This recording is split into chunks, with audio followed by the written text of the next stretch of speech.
근데 만약에 포트폴리오는 진짜 이상하게 써놨어요. 근데 경력 기술서 보니까 막 구글, 아마존 막 이렇게 돼 있어요. 그러면 그럴 때도 있으셨을 것 같아요. 그것도 있죠. 네. 맞아요. 그럴 때는 이제 어떻게 생각하신?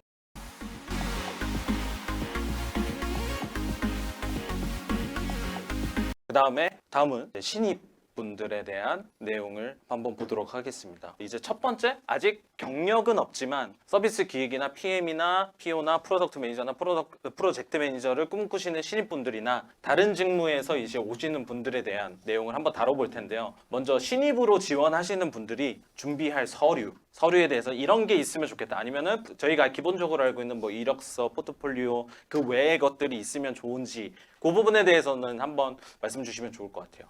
로드님. 저는 모든 서류를 보는 방식이 일단은 포트폴리오를 먼저 봐요. 좀 신기하죠. 우선 시각적으로 볼 수 있는 것들을 보고 연관성이 높은 사람의 관심이 생기면 이력서를 봅니다. 그리고 이력서를 보다가 그 경력을 좀 자세히 알고 싶으면 기술서를 봐요. 그러니까 약간 좀 다르긴 한데 저는 제 경험으로서는 이게 가장 빠르게 적은 시간으로 효율적으로 볼 수 있는 방법이라고 하는 나름의 경험치가 있는 거죠. 그러다 보니까 저는 우선적으로 준비를 하시더라도 신입분들이 포트폴리오를 만드셨으면 좋겠고 거기에는 물론 어떤 프로젝트의 경험은 적을 수밖에 없겠죠. 근데 산출물이나 특장점 같은 경우에는 노력에 따라서 만들 수 있다고 생각하거든요. 특히 사이드 프로젝트나 혹은 개인 프로젝트 또 학원에서 진행하고 있는 여러 가지의 사설 강좌 같은 것들을 하시게 되면 실습이 포함된 것들을 하시면서 어쨌든 산출물을 내는 쪽으로 방향을 잡으셔야 된다고 생각이 들고 그것이 우선 보일 수 있게끔 패키징을 해 나가는 과정에서 본인의 기획력이 들어가야 한다는 생각을 하고 있습니다. 그러면 하나만 질문 드릴게요.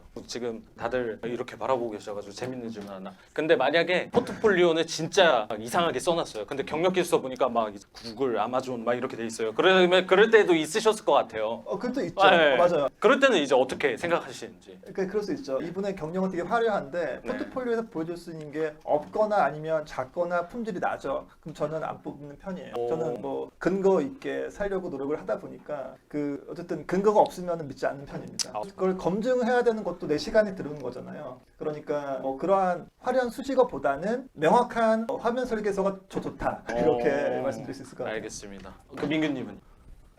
네, 저는 지금 되게 중요한 포인트를 말씀해 주셨다고 생각을 해요. 제가 생각하는 포트폴리오는 증거 자료거든요. 어떤 증거 자료냐면 내가 이 일을 할 수 있다는 증거 자료라고 생각을 합니다. 이력서가 됐건 뭐가 됐건 사람들의 시선을 끌어당겼으면 그 다음에 자연스럽게 가는 게 포트폴리오거든요. 그러면 이력서 내에 내가 할 수 있다고 했던 것들, 자기소개서 내에 내가 해왔다고 말하는 것들이 그 증거화돼서 포트폴리오로 있을 때 이 연결성에서 사람들은 이 사람은 채용해도 될 만하겠다, 이 사람은 나와 함께 일할 수 있겠다는 느낌을 받게 된다 생각합니다. 그래서 저 역시도 포트폴리오를 만드는 게 중요하다고 생각하는데 문제는 신입이잖아요. 아직 아무것도 없잖아요. 그러면 신입은 과연 무엇을 할까요? 사실 여러분들이라면 여러분들 후배가 들어왔을 때 1학년 대학생이 들어왔을 때 혹은 여러분이 만약에 지금 경력이 있다면 신입이 들어왔을 때 무엇을 시킬 건가요? 거기서 사실 내가 결정 못하는 일을 결정하게 만들 것인가? 그렇지 않을 겁니다. 내가 관리하기 힘든 개발자와의 미팅을 시킨다? 그렇지 않을 거예요. 여러분이 하는 일 중에서 여러분이 바빠서 못 챙기는 일들을 주거나 여러분들이 하는 일에서 내가 어려운 개발자 소통을 하거나 대표님과 소통하고 나서 필요한 일에 실무진을 맡길 겁니다. 그러면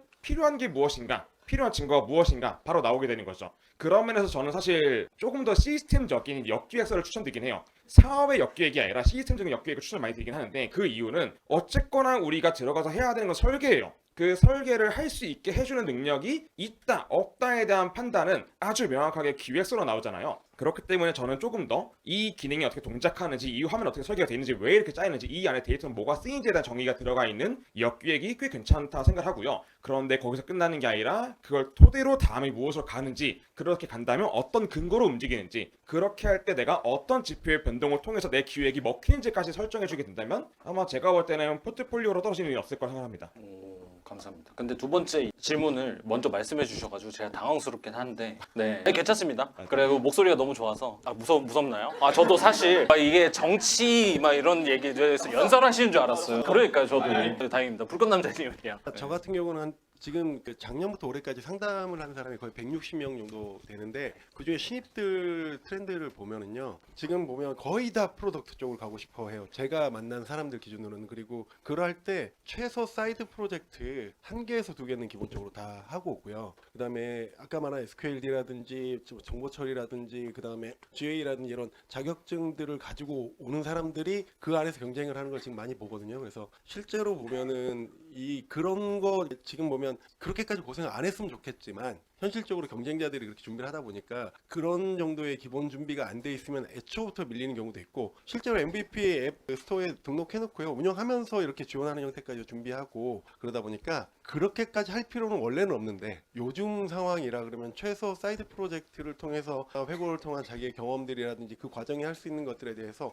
표현할 수 있는 준비랑 그 다음에 자격증 같은 경우도 필요하다 그러면 준비하는 게 현실적으로 조금 경쟁력을 만드는 데 도움이 되지 않을까라고 저는 좀 관점에서 좀 말씀드리겠습니다.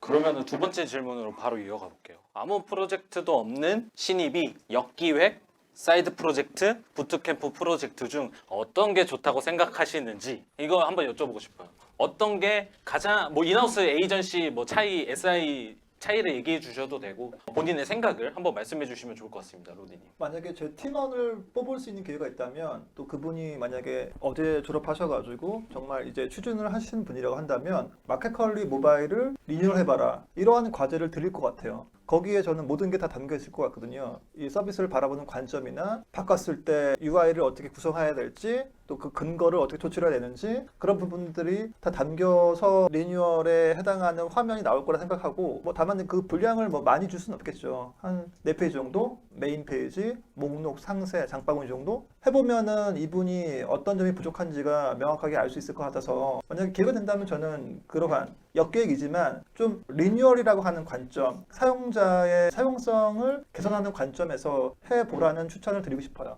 알겠습니다. 역기획. 민규님께서도 아까 역기획 혹시 추가하실 말씀 있으신가요? 네. 추가를 좀 해야 될 것 같아서 이거는 좀 다른 얘기 같기 때문에 만약에 그 세 가지 중에 뭐 하나 골라야 한다 그러면 저는 그냥 습다 해보시면 좋다 생각이 들어요. 세 개 다 뭐든지 해보면 좋은데 그 중에 우선순위를 정하자면 저는 사이드 프로젝트 먼저 손을 꼽긴 하거든요. 그 이유는 여러분이 사프를 하시게 되면요. 여러분과 함께 일하게 되는 분들을 설득을 해야 됩니다. 이미 그 자체부터가 내가 면접 때 말할 이야기가 더 생기고요. 자기소개서에 넣을 이야기가 더 생기게 합니다. 또한 진행하는 과정에서 일정 관리할 거니까 자기 WBS가 생길 것이고요. 또한 여러분이 기획을 할 거니까 기획 실무 문서가 생길 것이고요. 또한 런칭을 하게 되면 런칭 과정 준비를 하다 보니까 그 안에 어떤 것들이 더 필요한지 알게 될 겁니다. 이 과정들에 쌓이는 노하우라든가 생각들이 여러분이 조금 더 많이 넣을 수 있을 것 같아요. 어디에? 면접이 됐건 포트폴리오가 됐건 자기소개서가 됐건 그게 안 된다면 저는 역기획을 추천하는데 역기획은 제가 생각할 때는 지식과 지혜를 쌓아가는 과정을 생각하는 것 같아요. 우리가 뭔가 궁금한 게 있으면 도서관에 가서 책을 보거나 그런 식으로 검색을 해오잖아요.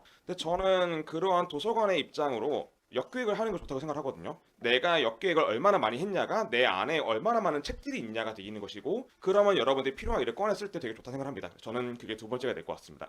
감사합니다.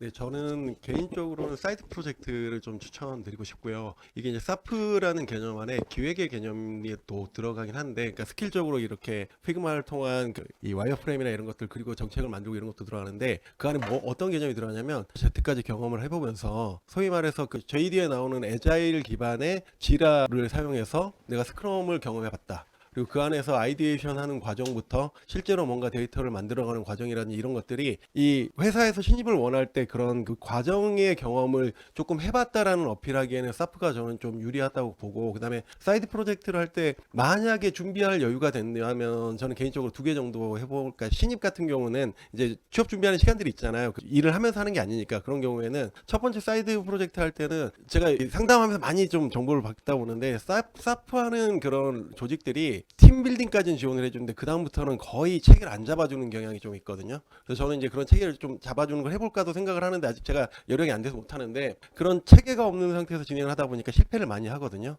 그러면 첫 번째는 그 실패를 하면서 회고를 하고 그 회고 과정에 회고를 그냥 회고에서 끝나는 경우도 꽤 많거든요. 근데 그게 아니라 해보니까 내가 아이디에이션 하는데 너무 즉흥적으로 하고 준비가 안 됐다 그러면 이때 어떤 방법을 해서 해야 될지를 개선 포인트를 잡고 두 번째 사이드 프로젝트를 할 때 적용하는 형태를 하면 뽑는 사람 입장에서 예를 들어서 프로젝트 2개를 본다라고 하면 이 사람이 이런 실패의 경험을 겪고 미숙했지만 이런 경험을 통해서 완성도를 만들어내는 사람이라는 스토리도 만들어질 것 같고, 만약에 한 개 정도를 한다 그러면 저는 항상 저는 개인적으로 회고의 과정을 통해서 내가 이런 게 부족했네, 그래서 데이터에 대한 개념이 너무 없어서 실패를 했습니다. 그러면 회고를 하면서 저는 GA에 대한 데이터 공부를 해야 됩니다라는 생각을 하면서 뭐 SQL 공부했습니다, GA를 했습니다, 아니면 기획 가운데 피그마 속도가 느려져서 이런 걸 했습니다라는 개선을 주면 이 친구가 신입이니까 당연히 완벽하지 않다고 하지만 기본 경험과 발전에 대한 가능성을 보여주는 것도 하나의 효과적인 방법이라고 저는 개인적으로 생각을 합니다. 오, 좋습니다. 근데 저도 사실 사이드 프로젝트의 한 표거든요. 왜냐면 그 과정에서 논리가 들어가기 때문에. 그래서 사실 실제로 본인이 뭘 하면서 하는 게 좋지 않을까 했는데